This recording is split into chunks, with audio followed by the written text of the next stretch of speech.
Welcome to part two of my three-part series about the changes that are happening in real estate. And I wanted to point out that the changes that are happening all over the United States, not just here in California. It's happening from here to New York to North Dakota, all over. So with that being said, let's talk about sellers. Sellers, as always, will have a listing agreement when they decide to sell their home. In the past, you would pay a certain percentage and that money would go split between the buyer and the seller's agent. That's no longer. Now you're going to negotiate your commission that you're going to pay your agent, and the agent is going to keep it.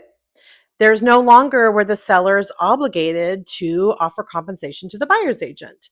Now, if you want to offer something to the buyer as concessions that they can use for paying their agent, you're more than welcome to, but you're not obligated to.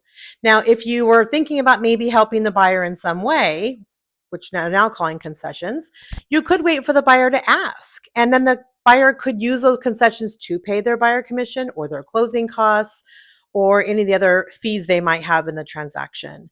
But it's all negotiable. So for sellers, the only difference is you're no longer obligated to pay the buyer's commission anymore. And that's basically it for sellers.